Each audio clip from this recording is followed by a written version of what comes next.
Je vais vous faire quasiment dos, là, parce que je vois rien. Puis vous êtes chanceux parce que j'étais supposé en faire un au dernier, puis je n'ai pas fait, fait que je vous ai gâté. Je vous fais un petit double, programme double.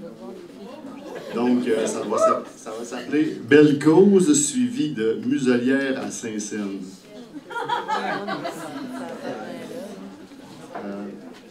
C'était en effet un triste spectacle et un triste exemple pour les citadins qui ont tellement besoin d'être encouragés dans leur dur labeur et de ne voir autour d'eux que des manifestations de force, de joie et de cran, sans quoi ils seraient capables de s'effondrer en fin de journée et de rouler par terre. Samuel Beckett. Gonner n'importe qui dans cette pièce serait l'équivalent moral de tuer une voiture, une balayeuse, une poupée Barbie, effacer un disque dur, brûler un livre. Probablement que ça vaut pour le meurtre de n'importe qui sur cette terre. Nous sommes tous des produits. Chuck Palahniuk. Belle cause. Notre santé mentale prise en charge par l'entreprise privée, poignée dans le web puis dans nos aides à coups d'hashtag puis d'angoisse. Soigner sa tête de travailleur en stand-by qui réchauffe le banc en fin de troisième période de l'apocalypse, en espérant gagner l'impossible révolution qui n'aura pas lieu. Ou qui sera commanditée par Bayer, Procter & Gamble, name it or not name it, anyway. En attendant, on met des 5 cents de côté d'un crack du divan pour se payer une papse ou une bonne micro à crédit sur le bras d'un riche. On aide quelqu'un dans l'espoir d'être aidé en retour. On punch pour un salaire de pauvre. Anyway, on n'est plus responsable de rien, on n'a plus de pouvoir sur grand-chose. On est libre de rien pantoute, sauf de texter, de sortir dehors pour se faire voler 20$ par un riche ou un coup de vent.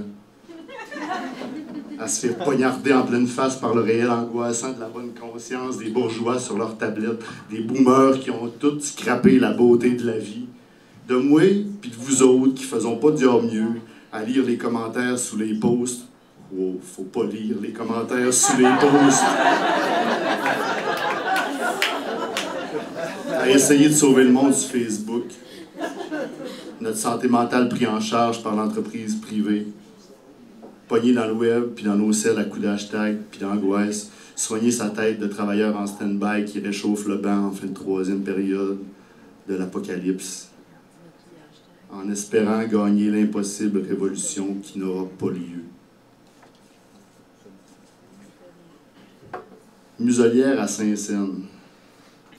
La détresse est muselée par la froideur du virtuel, toute parole prise en charge, marginalisée par les commentaires des rednecks qui punchent pour une job à 50 000 dans le plan Nord, qui bâchent du pauvre derrière l'écran, bouclier de leur souffrance. Mario Dumont puis l'armée à bas de côté, les deux souches qui ont perdu leur fierté en votant pour la CAQ.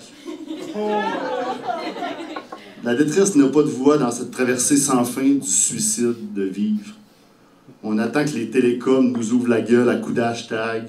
La génération Jésus va sauver l'enfant s'il y a assez de likes sur le post. La détresse est dans chaque phrase écrite sur Facebook. Écrite, excusez, écrite. Ben, crise, il y a quand même une crise, là. Ouais, on va se le dire. Sur chaque selfie Instagram pour se vendre aux plus offrants. Et ceux qui à coup de 5 cents pour la cause, c'est sûr que c'est même dur d'être né pour un petit pain. Merci.